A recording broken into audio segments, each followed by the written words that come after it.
God has given this morning. ಮುಂಜಾನೆ ದೇವರು ನನಗೆ ಈ ಒಂದು ಅವಕಾಶ ಕೊಟ್ಟದಕ್ಕಾಗಿ ನಾನು ದೇವರನ್ನು ಕೊಂಡಾಡುತ್ತೇನೆ. You are living in a world where you are hearing all negative news from newspaper, wherever you are hearing from people.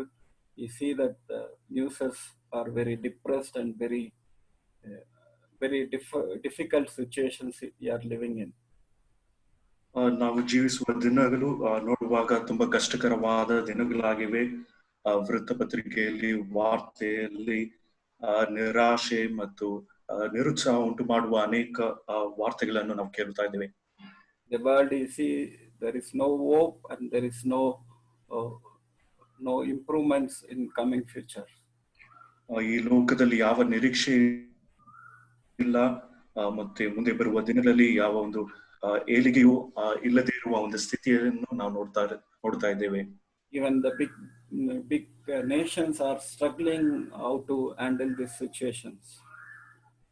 ದೊಡ್ಡ ದೊಡ್ಡ ರಾಷ್ಟ್ರಗಳು ಸಹ ಈ ಒಂದು ಸ್ಥಿತಿಯನ್ನು ಹೇಗೆ ನಿಯಂತ್ರಿಸಬೇಕು ಅಥವಾ ಹೇಗೆ ಹತೋಟಿಯಲ್ಲಿ ತರಬೇಕೆಂಬುದಾಗಿ ಅವರು ಸಹ ಕಷ್ಟದಲ್ಲಿದ್ದಾರೆ. But thank and praise God, God has given a word of God and His hope and the future where you are going to. So you thank and praise God for that. ಆದ್ರೆ ದೇವರಿಗೆ ಸ್ತೋತ್ರ ಉಂಟಾಗಲಿ. ದೇವರು ತನ್ನ ವಾಕ್ಯವನ್ನು ನಮಗೆ ದಯಪಾಲಿಸಿದ್ದಾನೆ. ವಾಕ್ಯದ ಮೂಲಕ ನಿರೀಕ್ಷೆ ಮತ್ತು ಮುಂದೆ ಒಂದು ಭವಿಷ್ಯತ್ತಿನ ವಿಷಯವು ಎಲ್ಲವನ್ನು ನಮಗೆ ಆತನು ಪ್ರಕಟಿಸಿದ್ದಾನೆ. ದೇವರಿಗೆ ಸ್ತೋತ್ರ ಉಂಟಾಗಲಿ. God has revealed everything to us and He has given peace and joy to us to enjoy in this world. ದೇವರು ನಮಗೆ ಎಲ್ಲವನ್ನು ಪ್ರಕಟಿಸಿ ಈ ಲೋಕದಲ್ಲಿ ಸಂತೋಷವನ್ನು ಮತ್ತು ಸಮಾಧಾನವನ್ನು ನಮಗೆ ದಯಪಾಲಿಸಿದ್ದಾನೆ. We are a blessed people in this world. ಈ ಲೋಕದಲ್ಲಿ ನಾವು ಧನ್ಯರಾಗಿದ್ದೇವೆ. God has chosen you and me to be a blessed people. ಮತ್ತು ನಾವು ಇತರರಿಗೆ ಆಶೀರ್ವಾದವನ್ನು ಉಂಟು ಮಾಡುವ ಜನರಾಗಿ ನಮ್ಮನ್ನು ದೇವರು ಆತನು ಆರಿಸಿಕೊಂಡಿದ್ದಾನೆ. When I was thinking about what to share this morning, ಈ ಮುಂಜಾನೆ ನಾನು ದೇವರ ವಾಕ್ಯ ಸಂದೇಶವನ್ನು ಏನು ಹಂಚಿಕೊಳ್ಳಬೇಕೆಂಬುದಾಗಿ ನಾನು ಆಲೋಚಿಸುತ್ತಿರುವಾಗ I got an encouragement from the other Zoom meeting where you are studying from the book of Revelation. ಬೇರೆ ಕೂಟಗಳ ಮೂಲಕ ನನಗೆ ಪ್ರಕಟಣೆಯ ಪುಸ್ತಕದಿಂದ ನನಗೆ ಪ್ರೋತ್ಸಾಹ, ಕೆಲವು ಆಲೋಚನೆಗಳು ಪ್ರೋತ್ಸಾಹ ಉಂಟು ಮಾಡಿತು. When you were studying about the Revelation, I particularly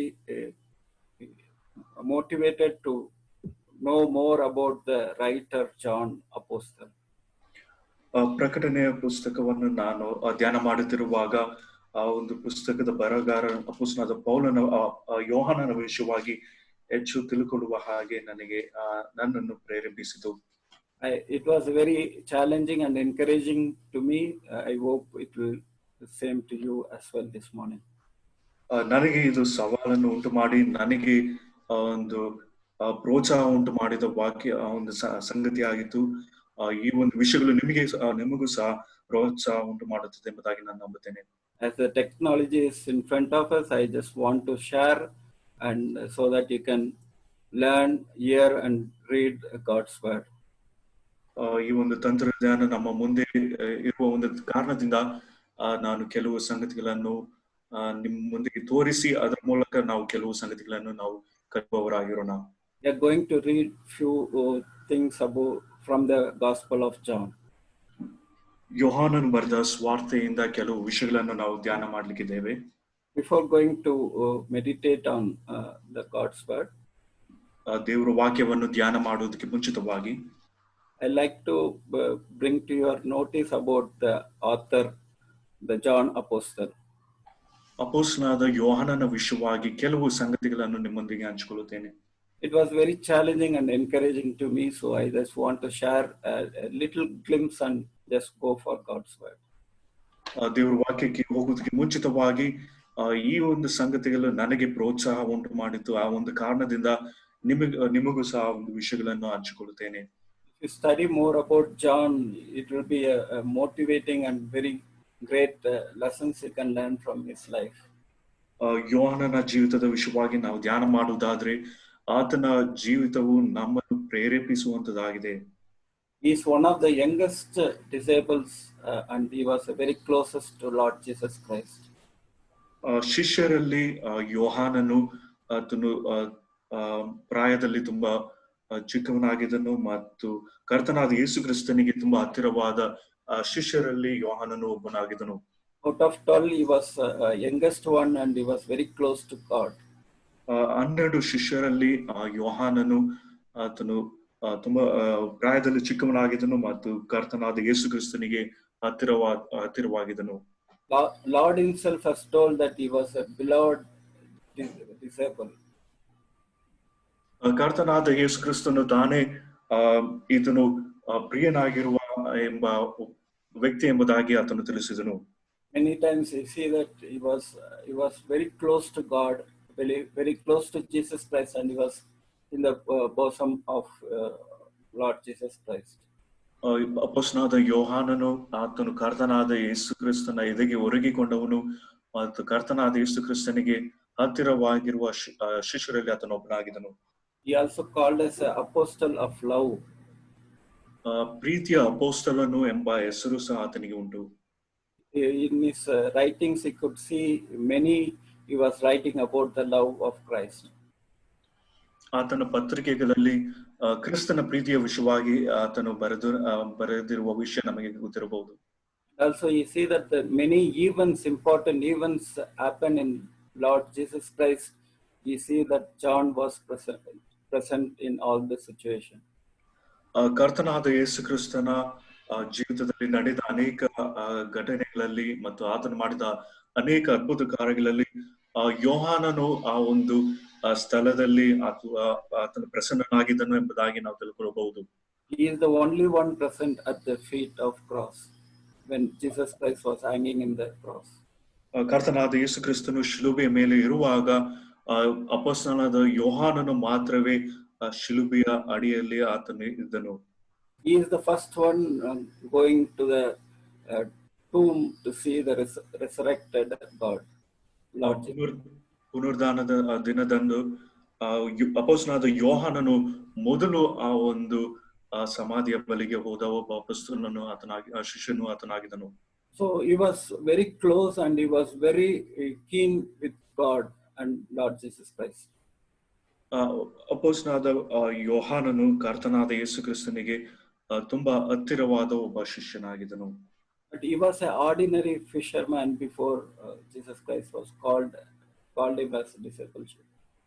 ಕರ್ತನಾದ ಯೇಸು ಕ್ರಿಸ್ತನು ಯೋಹಾನನನ್ನು ಕರೆದಾಗ ಆತನು ಸಾಧಾರಣ ಒಬ್ಬ ಬೆಸ್ತನಾಗಿದ್ದನು. He was before he was a disciple for John the Baptist. ಅದಕ್ಕೆ ಮುಂಚಿತವಾಗಿ ಸ್ನಾನಿಕನಾದ ಯೋಹಾನನಿಗೆ ಆತನು ಶಿಷ್ಯನಾಗಿದ್ದನು. When Jesus Christ called, he came and followed Jesus Christ. ಕರ್ತನಾದ ಯೇಸು ಕ್ರಿಸ್ತನು ಯೋಹಾನನು ಕರೆದಾಗ ಯೋಹಾನನು ಆತನು ಎಲ್ಲವನ್ನು ಬಿಟ್ಟು ಕರ್ತನಾದ ಯೇಸು ಕ್ರಿಸ್ತನನ್ನು ಹಿಂಬಾಲಿಸಿದನು. You see that he was at the end of his age, he was put in the island Patmos, where he had a vision of God. ಆತನ ಜೀವನದ ಕೊನೆ ದಿನಗಳಲ್ಲಿ ಪತ್ಮೋಸ್ ದ್ವೀಪದಲ್ಲಿ ಆತನು ಇದ್ದನು. ಅಲ್ಲಿ ದೇವ ದರ್ಶನ ಆತನಿಗೆ ಉಂಟಾಯಿತು. He is the only disciple who died by nature at his old age. ಶಿಷ್ಯರಲ್ಲಿ ಆತನ ಒಬ್ಬನೇ, ಯೋಹಾನನ ಒಬ್ಬನೇ ಆತನು ಪ್ರಾಯ ತುಂಬಿದವನಾಗಿ ಸಾಧಾರಣ ಮರಣ ಆತನಿಗೆ ಉಂಟಾಯಿತು. Others were martyred and killed by the people. ಉಳಿದ ಶಿಷ್ಯರೆಲ್ಲರೂ ಅವರು ರಕ್ತ ಸಾಕ್ಷಿಗಳಾಗಿ ಜನರಿಂದ ಕೊಲ್ಲಲ್ಪಟ್ಟು ಅವರು ಮೃತಪಟ್ಟರು. Few of the John Apostle's writings are ಯೋಹಾನನು ಬರೆದ ಕೆಲವು ಬರೆದ ಪತ್ರಿಕೆಗಳಲ್ಲಿ John Gospel, John, 1 John, 2 John, 3 John, and Revelation. He has written 5 books in the Old Testament, in the New Testament. ಹೊಸ ಒಡಂಬಡಿಕೆಯಲ್ಲಿ ಅಪೊಸ್ತಲನಾದ ಯೋಹಾನನು 5 ಪುಸ್ತಕಗಳನ್ನು ಬರೆದಿದ್ದಾನೆ. ಯೋಹಾನ್ ಬರೆದ ಮೊದಲನೇ ಪತ್ರಿಕೆ, ಎರಡನೇ ಪತ್ರಿಕೆ, ಮೂರನೇ ಪತ್ರಿಕೆ ಹಾಗೂ ಪ್ರಕಟಣೆಯ ಪುಸ್ತಕ.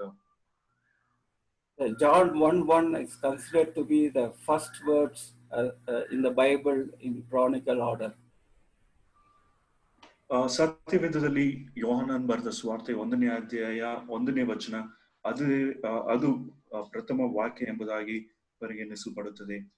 In the beginning was the Word, and the Word was with God, and the Word was God. That is, the first words seems to be the first word in the Bible in chronological order. ಕ್ರಮ ಅನುಸಾರವಾಗಿ ನಾವು ನೋಡುವಾಗ ಯೋಹಾನನ್ ಬರೆದ ಸುವಾರ್ತೆ 1ನೇ ಅಧ್ಯಾಯ 1ನೇ ವಚನ ಇದು ಆ ಒಂದು ಮೊದಲನೇ ಒಂದು ಸತ್ಯವೇದದಲ್ಲಿ ಮೊದಲನೇ ವಾಕ್ಯವಾಗಿದೆ.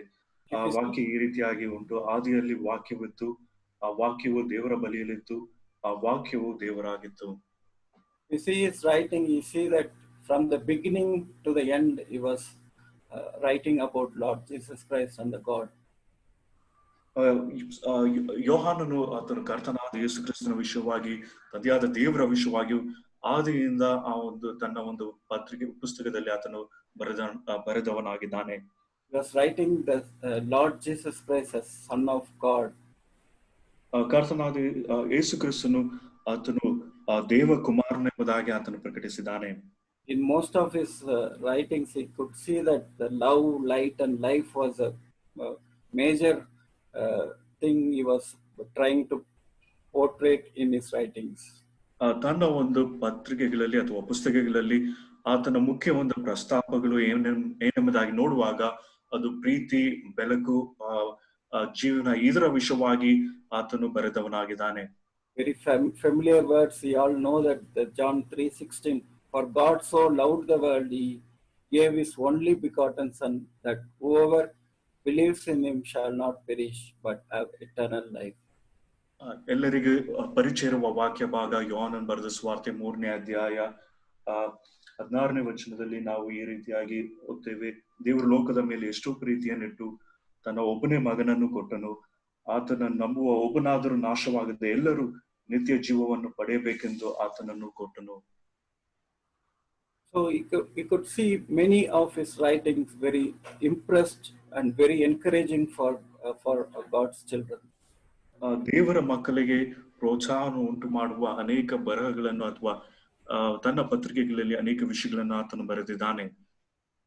Also at the end he could see he had a God vision, a glorious God in heaven. He had a vision in the island Patmos, and he was writing a last chapter of the Bible, Revelation.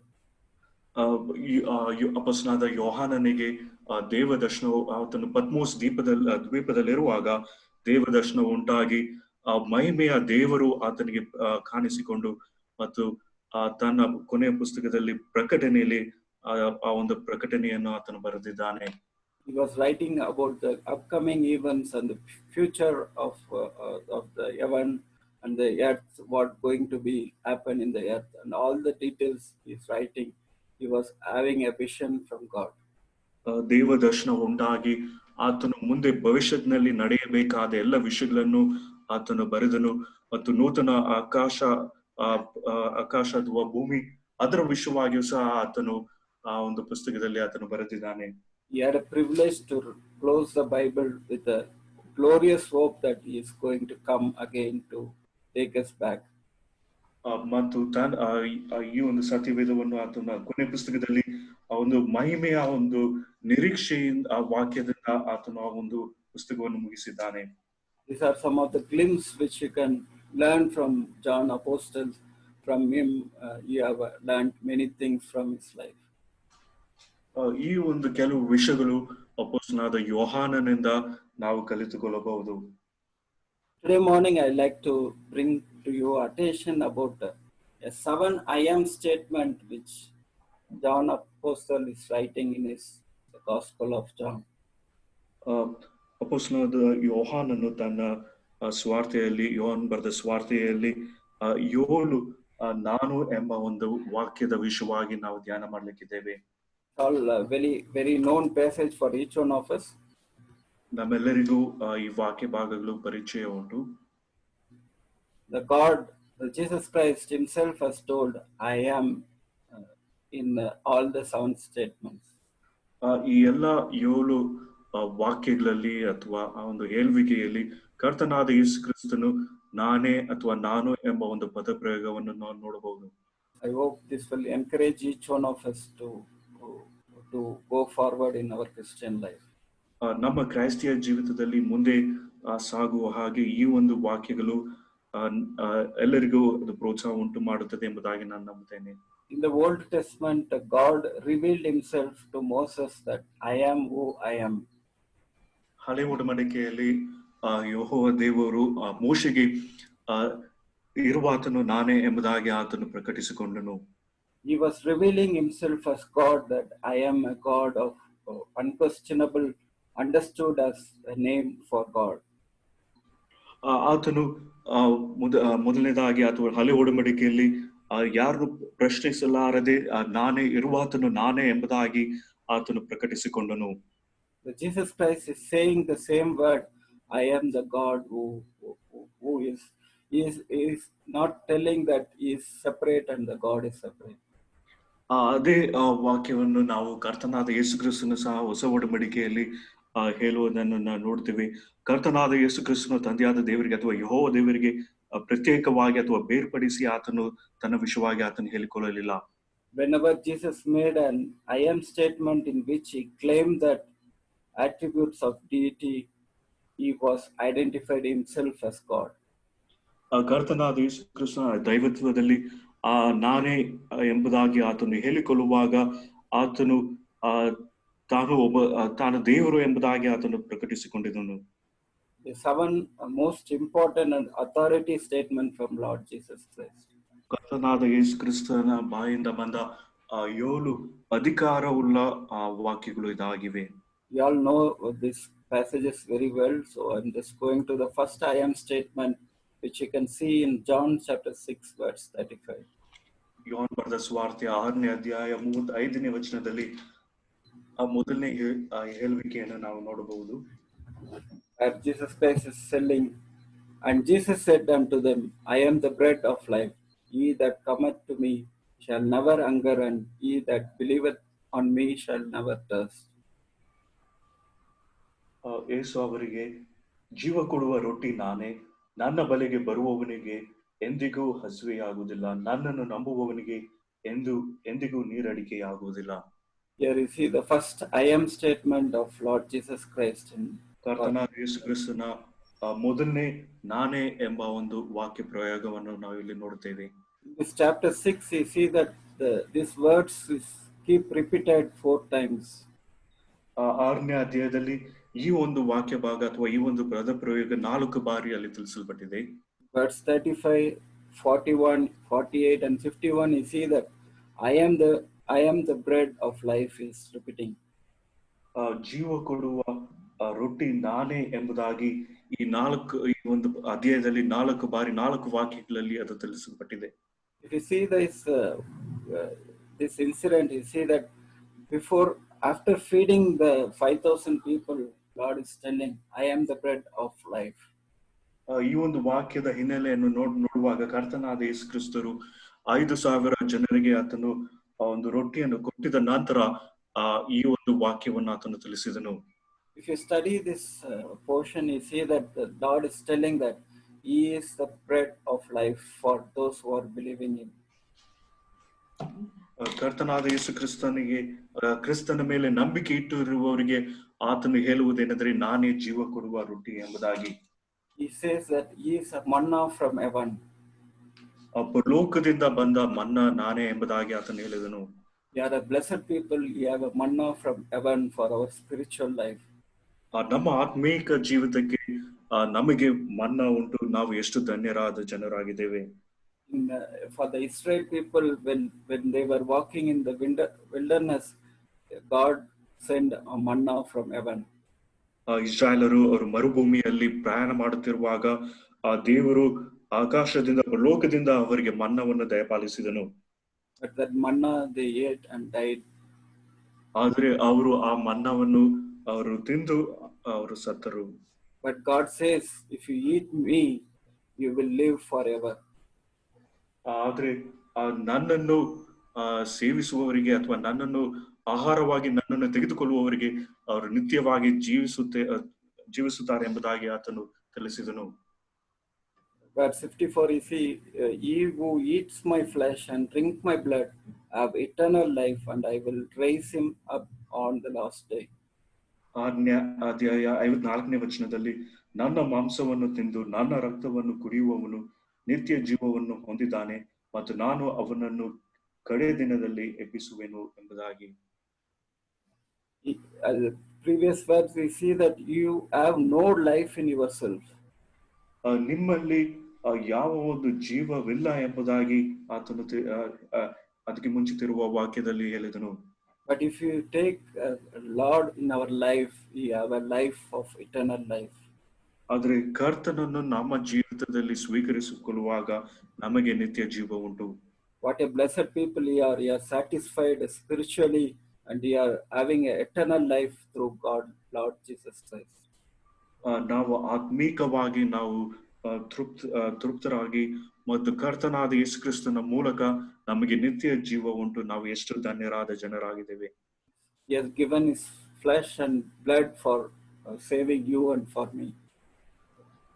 ನಿಮ್ಮನ್ನು ನಮ್ಮನ್ನು ರಕ್ಷಿಸುವುದಕ್ಕಾಗಿ ಆತನು ತನ್ನ ದೇಹವನ್ನು ರಕ್ತವನ್ನು ನಮಗಾಗಿ ಅರ್ಪಿಸಿಕೊಂಡನು.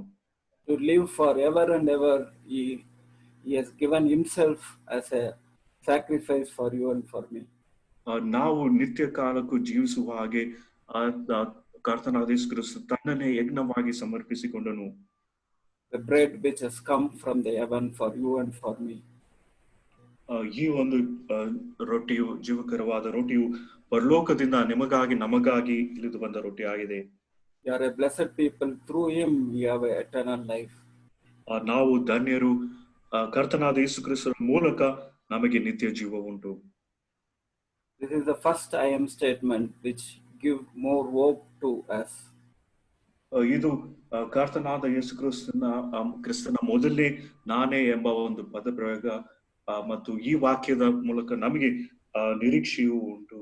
But when Lord Jesus Christ was explaining this, many people couldn't able to understand this, and there were grumbling with the people, and disciples also not able to understand.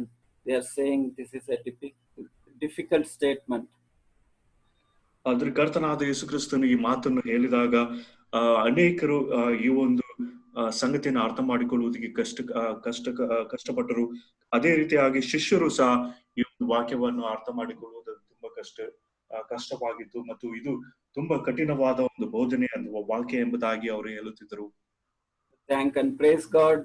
God has revealed himself to us to understand this and believe in him. ಈ ವಾಕ್ಯಗಳನ್ನು ಅರ್ಥ ಮಾಡಿಕೊಂಡು ಆತನ ಮೇಲೆ ನಂಬಿಕೆ ಇಡುವಾಗಿ ನಮಗೆ ಈ ಒಂದು ನಮಗೆ ಅರ್ಥೈಸುವಿಕೆ ಹಾಗೆ ನಮಗೆ ಕೊಟ್ಟಿದ್ದಾನೆ. ದೇವರಿಗೆ ಸ್ತೋತ್ರ ಉಂಟಾಗಲಿ.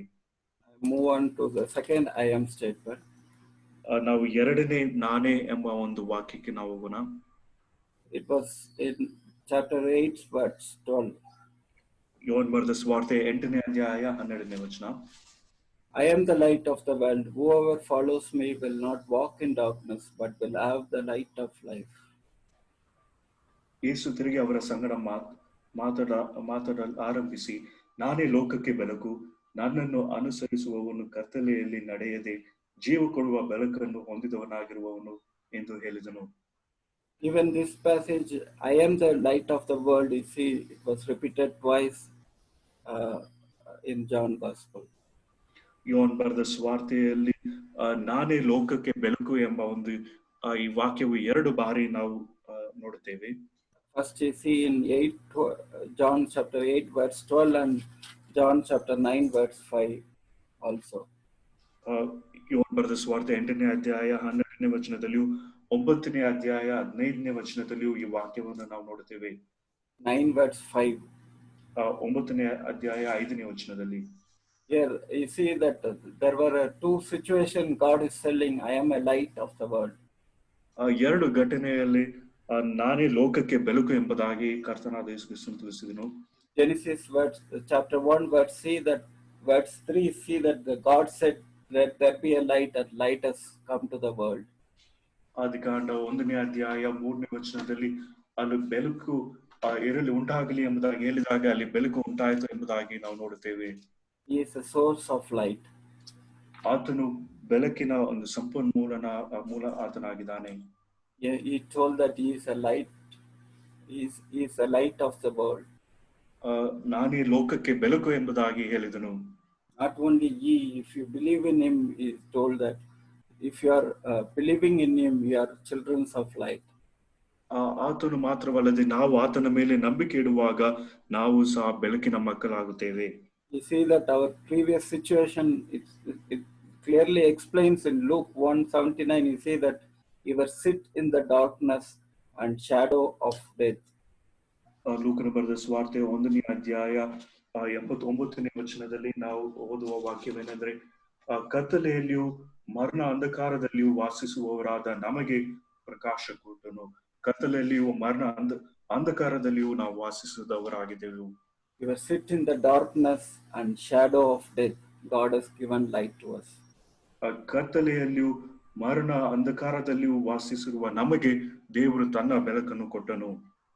You were born spiritually blind.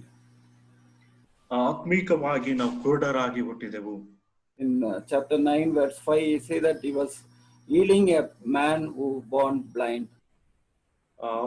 ಯೋಹಾನ ಬರೆದ ಸುವಾರ್ತೆ 9ನೇ ಅಧ್ಯಾಯ 5ನೇ ವಚನದಲ್ಲಿ ಕರ್ತನಾದ ಯೇಸು ಕ್ರಿಸ್ತನು ಒಬ್ಬ ಹುಟ್ಟು ಕುರುಡನನ್ನು ವಾಸಿ ಮಾಡುತ್ತಿದ್ದನು. When he was giving a light to him, he says, while I am the world, I am the light of the world, he was telling. 9ನೇ ಅಧ್ಯಾಯ 5ನೇ ವಚನದಲ್ಲಿ ಆತನು ವಾಸಿ ಮಾಡುತ್ತಿರುವಾಗ ಆತನು ಹೇಳಿದ ಮಾತು ಏನಂದ್ರೆ, ನಾನು ಲೋಕದಲ್ಲಿರುವಾಗ ಲೋಕಕ್ಕೆ ಬೆಳಕಾಗಿದ್ದೇನೆ. The blind man got a light from God. ಕುರುಡನು ದೇವರಿಂದ ಬೆಳಕನ್ನು ಹೊಂದಿದನು. You are also like a blind people, spiritually blind. He doesn't know the life. We don't have the light in us, but God has given a spiritual light to see his vision, to see his word, to understand his word.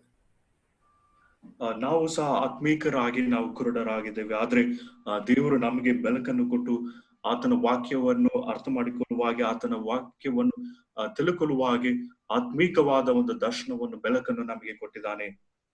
There are two things you can learn from 8 verse 12. You see that he who follows me will not walk in the darkness, but will have a light of life. ಎರಡು ವಿಷಯಗಳನ್ನು ನಾವು ಕಲಿತುಕೊಳ್ಳಬಹುದು. 8ನೇ ಅಧ್ಯಾಯ 12ನೇ ವಚನದಲ್ಲಿ, ನಾನೇ ಲೋಕಕ್ಕೆ ಬೆಳಕು, ನನ್ನನ್ನು ಅನುಸರಿಸುವವನು ಕತ್ತಲೆಯಲ್ಲಿ ನಡೆಯದೆ ಜೀವ ಕೊಡುವ ಬೆಳಕನ್ನು ಹೊಂದಿದವನಾಗಿರುವನು ಎಂದು ಹೇಳಿದನು. If you follow Lord Jesus Christ, you will not walk in darkness. ನಾವು ಕರ್ತನಾದ ಯೇಸು ಕ್ರಿಸ್ತನನ್ನು ಅನುಸರಿಸುವಾಗ ನಾವು ಕತ್ತಲೆಯಲ್ಲಿ ನಡೆಯುವುದಿಲ್ಲ. You have a light of life.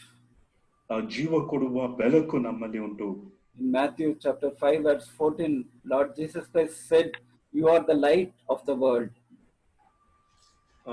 ಮತ್ತಾಯನ ಬರೆದ ಸುವಾರ್ತೆ 5ನೇ ಅಧ್ಯಾಯ 14 4ನೇ ವಚನದಲ್ಲಿ ನಾವು ಓದುವ ವಾಕ್ಯ, ಇದರಿಂದ you are the light of the world. ನೀವೇ ಲೋಕಕ್ಕೆ ಬೆಳಕಾಗಿದ್ದೀರಿ ಎಂಬುದಾಗಿ. You are the light of the world once you believe Lord Jesus Christ. ನಾವು ಕರ್ತನಾದ ಯೇಸು ಕ್ರಿಸ್ತನ ಮೇಲೆ ನಂಬಿಕೆ ಇಡುವಾಗ ನಾವು ಲೋಕಕ್ಕೆ ಬೆಳಕಾಗಿದ್ದೇವೆ. Continuation, you see that in verse 16, you see that let your light shine before man. ಮತ್ತೆ 16ನೇ ವಾಕ್ಯದಲ್ಲಿ ನಿಮ್ಮ ಬೆಳಕು ಜನರ ಮುಂದೆ ಪ್ರಕಾಶಿಸಲಿ ಎಂಬುದಾಗಿ.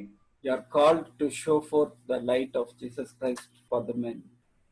ಕರ್ತನಾದ ಯೇಸು ಕ್ರಿಸ್ತನ ಬೆಳಕನ್ನು ಈ ಜನರಿಗೆ, ಈ ಲೋಕಕ್ಕೆ ತೋರಿಸಿಕೊಡುವ ಹಾಗೆ ಅಥವಾ ಪ್ರಕಾಶಿಸುವ ಹಾಗೆ ನಾವು ಕರೆಯಲ್ಪಟ್ಟಿದ್ದೇವೆ.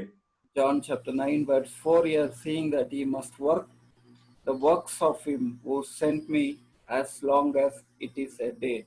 Night is coming when no one can work. ಯೋಹಾನನು ಬರೆದ ಸುವಾರ್ತೆ 9ನೇ ಅಧ್ಯಾಯ 4ನೇ ವಚನದಲ್ಲಿ, ನನ್ನನ್ನು ಕಳುಹಿಸಿದ ಆತನ ಕಾರ್ಯಗಳನ್ನು ನಾವು ಹಗಲಿರುವಾಗಲೇ ನಡೆಸಬೇಕು. ರಾತ್ರಿ ಬರುತ್ತದೆ, ಅದು ಬಂದ ಮೇಲೆ ಯಾರು ಕೆಲಸ ಮಾಡಲಾರರು.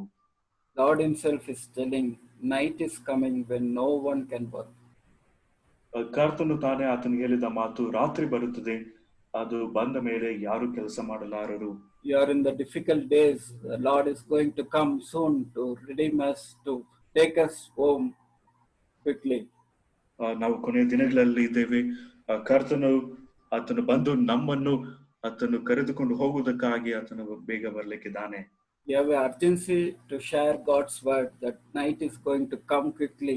So you have urgency to share the good news to the people ರಾತ್ರಿ who are in ಬರುತ್ತದೆ, darkness. ರಾತ್ರಿ ಬರುತ್ತದೆ ಮತ್ತು ಸ್ವಾರ್ಥೆಯನ್ನು ಸಾರುವ ಒಂದು ತುರ್ತು ಸಮಯ ಇದಾಗಿದೆ. ಮತ್ತು ಅಂಧಕಾರದಲ್ಲಿ ಕತ್ತಲೆಯಲ್ಲಿ ಇರುವವರಿಗೆ ನಾವು ಬೆಳಕನ್ನು ಅಥವಾ ಸ್ವಾರ್ಥೆಯನ್ನು ಸಾರುವವರಾಗಿರಬೇಕು. May God help each one of us to show forth the light to the men who are in darkness.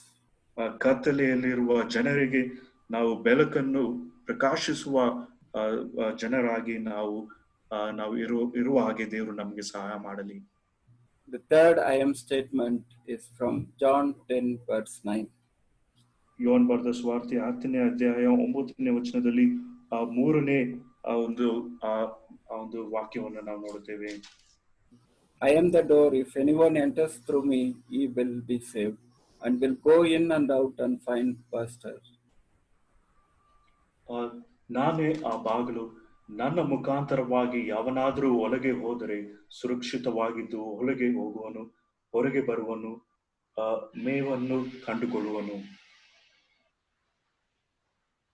Here also you see that 2 times it was repeated, verse 7 and verse 9. You can see that he was telling, I am the door of the sheep. 7ನೇ ವಾಕ್ಯ ಮತ್ತು 9ನೇ ವಾಕ್ಯದಲ್ಲಿ ನಾನೇ ಆ ಬಾಗಿಲು, ಕುರಿಗಳಿಗೆ ನಾನೇ ಬಾಗಿಲಾಗಿದ್ದೇನೆ ಎಂಬುದಾಗಿ ಆತನು ಹೇಳಿದನು. He is a door for the sheep. ಕುರಿಗಳಿಗೆ ಆತನೇ ಬಾಗಿಲಾಗಿದ್ದಾನೆ. He will go in and out and have find pasture. ನಾವು ಹೊಲಗು ಹೊರಗು ಹೋಗಿ ಆ ಮೇವನ್ನು ನಾವು ಕಂಡುಕೊಳ್ಳುತ್ತೇವೆ. Verse 10 you see that they may have life and have it abundantly. ಆ 10ನೇ ವಚನದಲ್ಲಿ ಅವುಗಳಿಗೆ ಜೀವವು ಇರಬೇಕೆಂತಲೂ ಅದು ಸಮೃದ್ಧಿಯಾಗಿ ಇರಬೇಕೆಂತಲೂ ಬಂದೆನು. The Lord was given a life abundant to us. ದೇವರು ನಮಗೆ ಸಮೃದ್ಧಿಯಾಗಿ ಆತನು ಜೀವವನ್ನು ಕೊಟ್ಟಿದ್ದಾನೆ. He is the only way to enter to the heaven. ಆತನ ಮೂಲಕವೇ ನಾವು ಪರಲೋಕಕ್ಕೆ ಪ್ರವೇಶಿಸಲಿಕ್ಕೆ ಸಾಧ್ಯ. You can have life only through him. ಆತನ ಮೂಲಕವೇ ನಾವು ಜೀವವನ್ನು ಪಡೆದುಕೊಳ್ಳಬಹುದು. You see 3 things, only one gate or a door. I'm sorry, can you repeat, brother? You can see 3 things in this verse, that I am a door. He is the only door. ನಾನೇ ಬಾಗಿಲಾಗಿದ್ದೇನೆ. ಈ ಒಂದು ವಾಕ್ಯ ಭಾಗಗಳಲ್ಲಿ 3 ವಿಷಯಗಳನ್ನು ನಾವು ಕಲಿತುಕೊಳ್ಳಬಹುದು. ಆತನ ಒಬ್ಬನೇ ಬಾಗಿಲಾಗಿದ್ದಾನೆ. For any man, he is the only door. ಯಾರಿಗೆ ಆದರೂ ಆತನ ಒಬ್ಬನೇ ಬಾಗಿಲಾಗಿದ್ದಾನೆ. Even believers or unbelievers, he is the only way to go to heaven. ವಿಶ್ವಾಸಿಗಳಾಗಿ ಅವಿಶ್ವಾಸಿಗಳಾಗಿ ಆತನ ಮೂಲಕವೇ ನಾವು ಪರಲೋಕಕ್ಕೆ ಪ್ರವೇಶಿಸಲಿಕ್ಕೆ ಸಾಧ್ಯ. There is no other door or no other way to go to heaven. ನಾವು ಪರಲೋಕ ಪ್ರವೇಶಿಸುವುದಕ್ಕೆ ಆ ಒಂದು ಕರ್ತನಾದ ಯೇಸು ಕ್ರಿಸ್ತನು ಹೊರತುಪಡಿಸಿ ಬೇರೆ ಯಾವ ಒಂದು ಬಾಗಿಲು ಇಲ್ಲ. You should, and the third thing, you must enter in the door. ಮೂರನೇದಾಗಿ ಆ ಒಂದು ಬಾಗಿಲ ಮೂಲಕವೇ ಮುಖಾಂತರವೇ ನಾವು ಪ್ರವೇಶಿಸಬೇಕು. If anyone enters through me, he will be saved and will go in and out and find pastures. ನನ್ನ ಮುಖಾಂತರವಾಗಿ ಯಾವನಾದರೂ ಒಳಗೆ ಹೋದರೆ ಸುರಕ್ಷಿತವಾಗಿದ್ದು ಒಳಗೆ ಹೋಗುವನು, ಹೊರಗೆ ಬರುವನು, ಮೇವನ್ನು ಕಂಡುಕೊಳ್ಳುವನು. Thank God that he is a door for us and we are able to enter through him to the heaven. ದೇವರಿಗೆ ಸ್ತೋತ್ರ ಉಂಟಾಗಲಿ. ಆತನು ಬಾಗಿಲಾಗಿದ್ದಾನೆ. ಆತನ ಮೂಲಕ ಪ್ರವೇಶಿಸಿ ನಾವು ಪರಲೋಕಕ್ಕೆ ಸೇರಬಹುದು. And through him we have a life abundantly. ಆತನ ಮೂಲಕ ನಮಗೆ ಸಮೃದ್ಧಿಯಾದ ಜೀವ ಉಂಟು. Thank and praise God for this great opportunity and great blessing God given to you and for me. ನಿಮಗೂ ನಮಗೂ ಈ ಒಂದು ದೊಡ್ಡ ಅವಕಾಶ ಮತ್ತು ಈ ಒಂದು ದೊಡ್ಡ ಆಶೀರ್ವಾದವು ಆತನ ಮೂಲಕ ನಮಗೆ ಉಂಟಾಗಿದೆ. ದೇವರಿಗೆ ಸ್ತೋತ್ರ ಉಂಟಾಗಲಿ. The next I am statement which Lord is telling in the words chapter 10 verse 11. 10ನೇ ಅಧ್ಯಾಯ 11ನೇ ವಚನದಲ್ಲಿ 4ನೇ ನಾನೇ ಎಂಬ ವಾಕ್ಯವನ್ನು ನಾವು ನೋಡಬಹುದು. I am the good shepherd giveth his life for the sheep. ನಾನೇ ಒಳ್ಳೆ ಕುರುಬನು ತನ್ನ ಕುರಿಗಳಿಗೋಸ್ಕರ ತನ್ನ ಪ್ರಾಣವನ್ನು ಕೊಡುತ್ತಾನೆ. These words also, you see that it was repeated on verse 14 also. I am the good shepherd. 14ನೇ ವಚನದಲ್ಲಿಯೂ ಸಹ ನಾನೇ ಒಳ್ಳೆ ಕುರುಬನು ಎಂಬುದಾಗಿ ಆ ವಾಕ್ಯವು ಪುನಃ ತಿಳಿಸಲ್ಪಟ್ಟಿದೆ. Here you see that Lord Jesus Christ, the love and care on his people and towards us. ತನ್ನ ಜನರ ಮೇಲೆ ಇರುವ ಆ ಪ್ರೀತಿ ಮತ್ತು ಆರೈಕೆಯನ್ನು ನಾವಿಲ್ಲಿ ಗಮನಿಸಬಹುದು. He is a good shepherd. ಆತನು ಒಳ್ಳೆ ಕುರುಬನು ಆತನಾಗಿದ್ದಾನೆ. He has laid down for you and for me. ನನಗಾಗಿ ಮತ್ತು ನಿಮಗಾಗಿ ನಮ್ಮೆಲ್ಲರಿಗಾಗಿ ತನ್ನ ಪ್ರಾಣವನ್ನು ಆತನು ಕೊಟ್ಟಿದ್ದಾನೆ. He has given a life for you and for me. ನಿಮಗಾಗಿ ನಮಗಾಗಿ ಜೀವವನ್ನು ಕೊಟ್ಟಿದ್ದಾನೆ. He is willing to protect his flock even up to the point of death. ಮರಣವರೆಗೂ ತನ್ನ ಒಂದು ಮಂದೆಯನ್ನು ಕುರಿಗಳನ್ನು ಸಂರಕ್ಷಿಸಲಿಕ್ಕೆ ಶಕ್ತನಾಗಿದ್ದಾನೆ. If you read this passage, it remembers of Psalms 23 verse 1. The Psalm says that the Lord is my shepherd. ಈ ವಾಕ್ಯವನ್ನು ನಾವು ಓದುವಾಗ ಕೀರ್ತನೆ 23ನೇ ಕೀರ್ತನೆ 1ನೇ ವಚನ ನಮ್ಮ ಒಂದು ಗಮನಕ್ಕೆ ಬರುತ್ತದೆ. ಅಲ್ಲಿ ಯೆಹೋವನು ನನಗೆ ಕುರುಬನು, ಕೊರತೆ ಪಡೆಯನು ಎಂಬುದಾಗಿ. You have a abundant life in God Jesus. ಕರ್ತನ ಮೂಲಕ ನಮಗೆ ಸಮೃದ್ಧಿಯಾದ ಜೀವ ಉಂಟು. He is a good shepherd. ಆತನು ಒಳ್ಳೆ ಕುರುಬನು ಆತನಾಗಿದ್ದಾನೆ. He is not only a good shepherd, he is a great shepherd and the chief shepherd also. ಆತನು ಒಳ್ಳೆ ಕುರುಬನು ಮಾತ್ರವಲ್ಲದೆ ಆತನು ಶ್ರೇಷ್ಠ ಕುರುಬನು, ಹಿರಿ ಕುರುಬನು ಆತನಾಗಿದ್ದಾನೆ. You have a security in God. ದೇವರಲ್ಲಿ ನಮಗೆ ಸಂರಕ್ಷಣೆ ಉಂಟು. And verse 18, you see that no one has taken it away from me. That much sure you have in Christ Jesus. ಕ್ರಿಸ್ತನಲ್ಲಿ ನಮಗೆ ಎಷ್ಟು ಭರವಸೆ ಉಂಟು ಎಂಬುದಾಗಿ ನೋಡುವಾಗ ಆತನು ಹೇಳಿದ ಮಾತು, ನನ್ನ ಪ್ರಾಣವನ್ನು ಯಾರು ನನ್ನಿಂದ ತೆಗೆಯರು ಎಂಬುದಾಗಿ. Yes, you are in a safe hand of Christ Jesus. ಕರ್ತನಾದ ಯೇಸು ಕ್ರಿಸ್ತನ ಕೈಗಳಲ್ಲಿ ನಾವು ಸುರಕ್ಷಿತರಾಗಿದ್ದೇವೆ. What a great protection you have in Christ Jesus. ಕರ್ತನಾದ ಯೇಸು ಕ್ರಿಸ್ತನಲ್ಲಿ ನಮಗೆ ಎಂತ ಸಂರಕ್ಷಣೆ ಉಂಟು. He has given a great price for you and for me to save you, wretched people like you and me.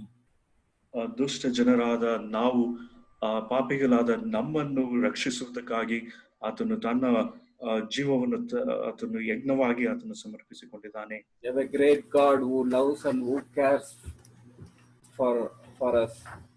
ನಮ್ಮನ್ನು ಪ್ರೀತಿಸಿ ನಮ್ಮನ್ನು ಆರೈಕೆ ಮಾಡುವ ಶ್ರೇಷ್ಠ ದೇವರು ಕರ್ತನು ನಮಗಿದ್ದಾನೆ. The next fifth statement, I am statement, which you can see in John chapter 11 verse 25. Yohan ಬರೆದ ಸುವಾರ್ತೆ 11ನೇ ಅಧ್ಯಾಯ 25ನೇ ವಚನದಲ್ಲಿ 5ನೇ ಆ ಒಂದು ನಾನೇ ಎಂಬ ಒಂದು ವಾಕ್ಯವನ್ನು ನೋಡುತ್ತೇವೆ. The fifth I am statement in John Gospel. Yohan ಬರೆದ ಸುವಾರ್ತೆಯಲ್ಲಿ 5ನೇ ನಾನೇ ಎಂಬ ಒಂದು ವಾಕ್ಯ ಭಾಗ. Jesus said to her, I am the resurrection and the life. He who believes in me will live even if he dies. ಯೇಸು ಆಕೆಗೆ, ನಾನೇ ಪುನರುತ್ಥಾನವೂ ಜೀವವೂ ಆಗಿದ್ದೇನೆ, ನನ್ನನ್ನು ನಂಬುವವನು ಸತ್ತರೂ ಬದುಕುವನು.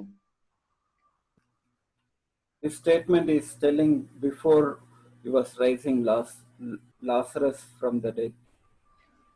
ಲಾಜರನನ್ನು ಮರಣದಿಂದ ಎಬ್ಬಿಸುವ ಒಂದು ಸಂದರ್ಭದಲ್ಲಿ ಅದಕ್ಕೆ ಮುಂಚಿತವಾಗಿ ಒಂದು ವಾಕ್ಯವನ್ನು ಆತನು ಹೇಳಿದನು. In Revelation, you read that Revelation 1:18, you see that he was holding the key of death and grave.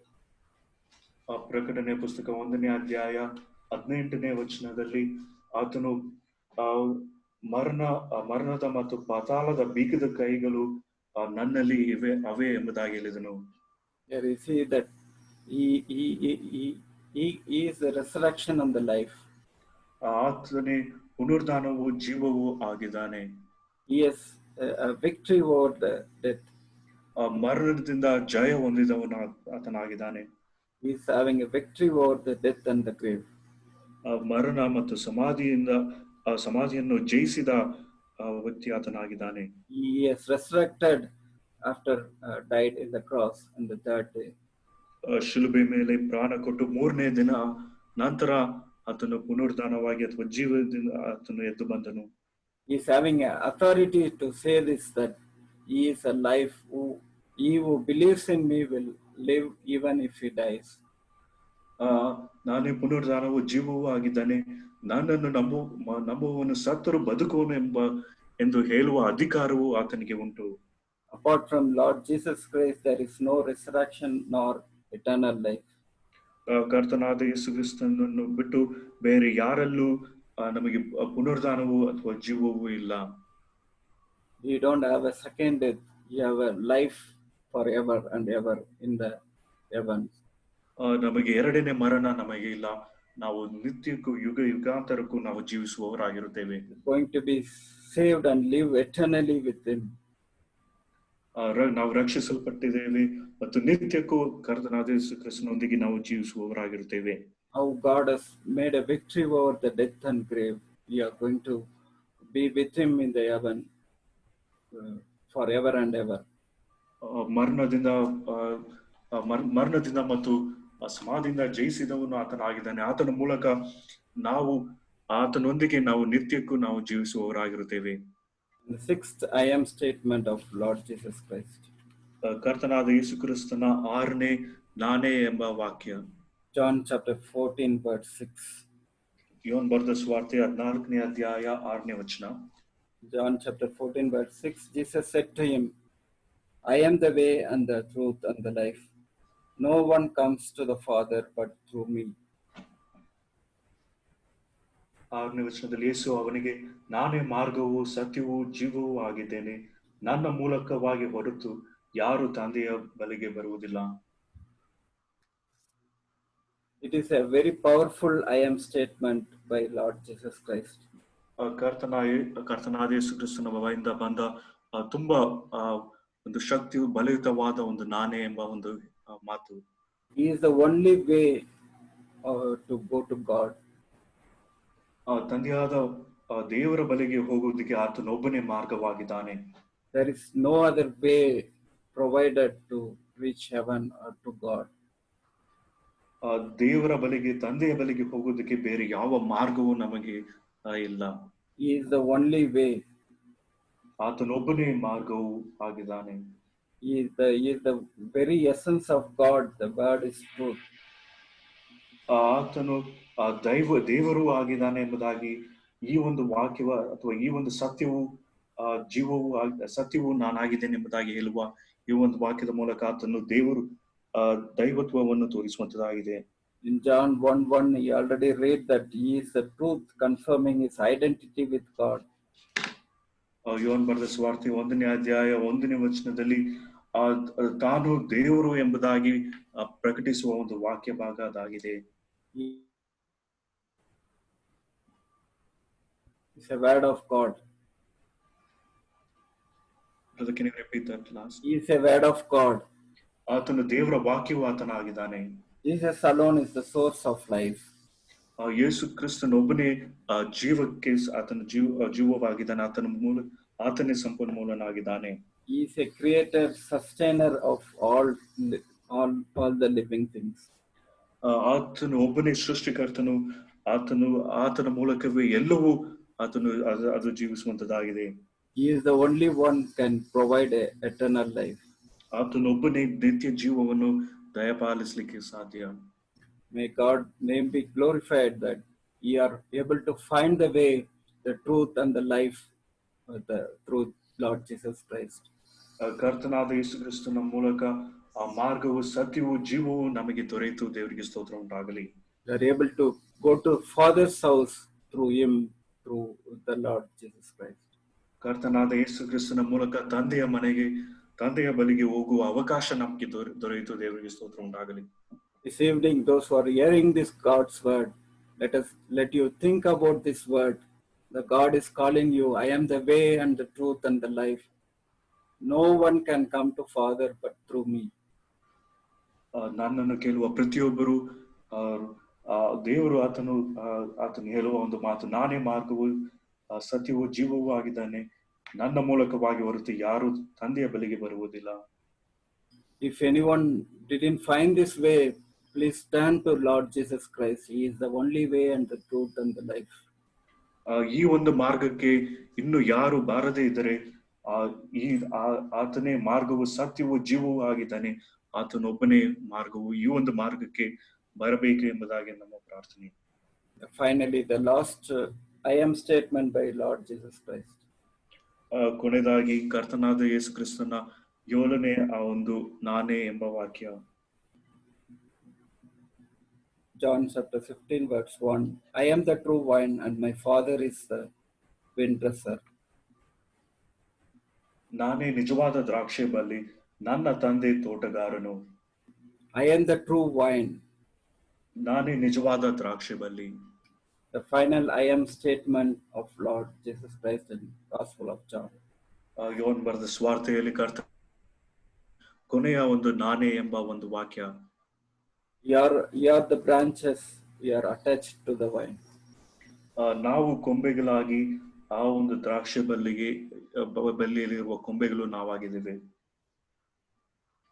Just a branch cannot bear fruit until unless it is attached to the vine tree. ಕೊಂಬೆಗಳು ಸ್ವತಃ ಆ ಒಂದು ದ್ರಾಕ್ಷಿಯ ಬಳ್ಳಿಯಲ್ಲಿ ಹೊರತುಪಡಿಸಿ ಆ ಒಂದು ಯಾವ ಒಂದು ಫಲವು ಕೊಡಲಿಕ್ಕೆ ಸಾಧ್ಯವಿಲ್ಲ.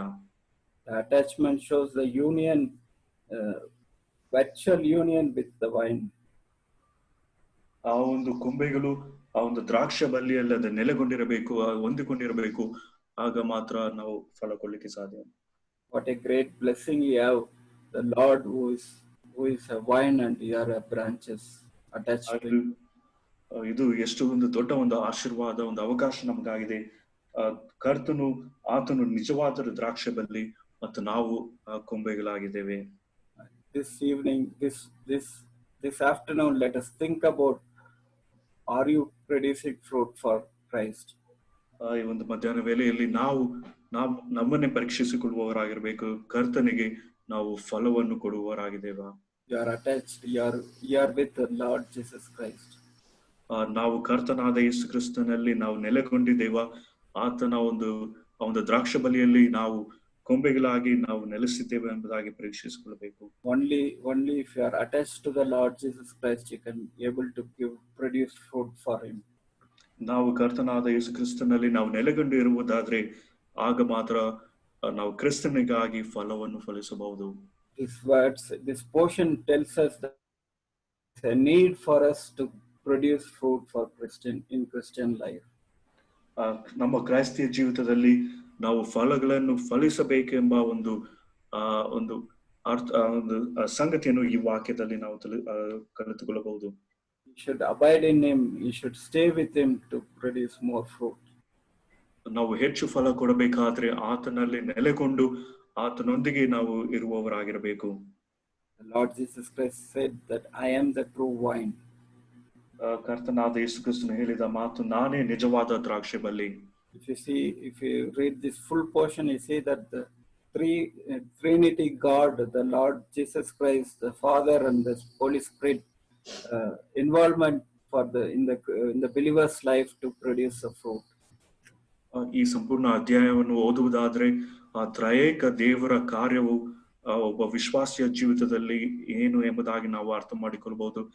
ತಂದೆಯಾದ ದೇವರು, ಕರ್ತನಾದ ಯೇಸು ಕ್ರಿಸ್ತ ಮತ್ತು ಪರಿಶುದ್ಧಾತ್ಮನು ಒಬ್ಬ ವಿಶ್ವಾಸಿಯ ಜೀವಿತದಲ್ಲಿ ಮಾಡುವ ಕಾರ್ಯಗಳನ್ನು ನಾವು ಅರ್ಥ ಮಾಡಿಕೊಳ್ಳಬಹುದು.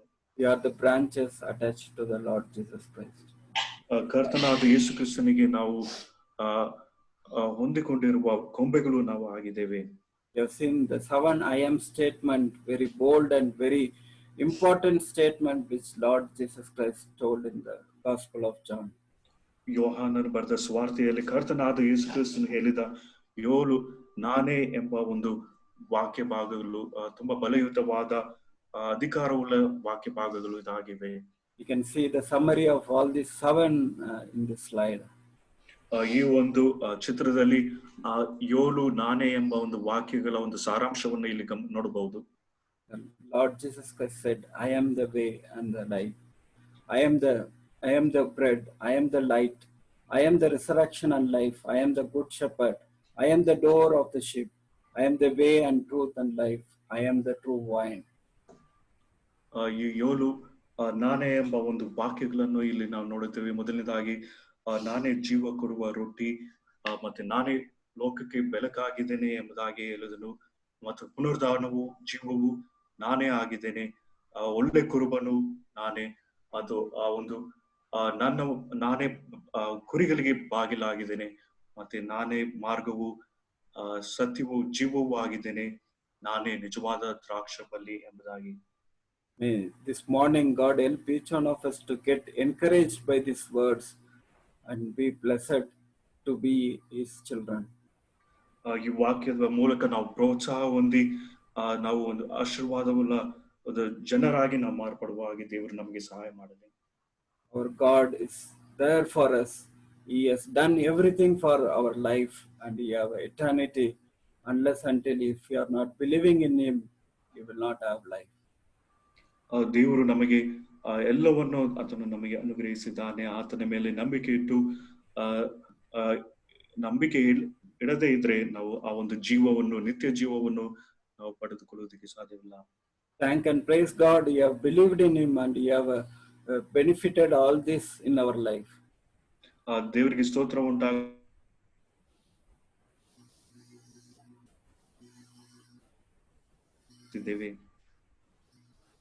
Thank and praise God for this great privilege and blessed opportunity God has given in our life.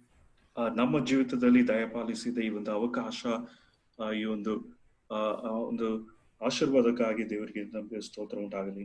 This passage just tells us that you have responsibility in this world to show forth this light to the world.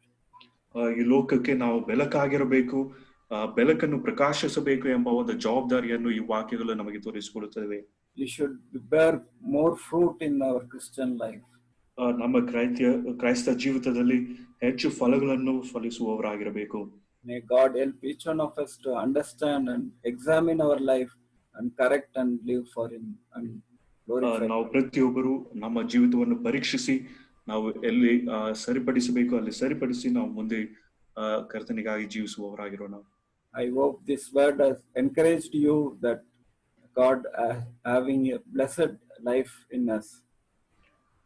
ಈ ವಾಕ್ಯಗಳು ನಿಮಗೆ ಪ್ರೋತ್ಸಾಹ ಉಂಟು ಮಾಡುತ್ತೆ ಎಂಬುದಾಗಿ ನಾನು ನಂಬುತ್ತೇವೆ.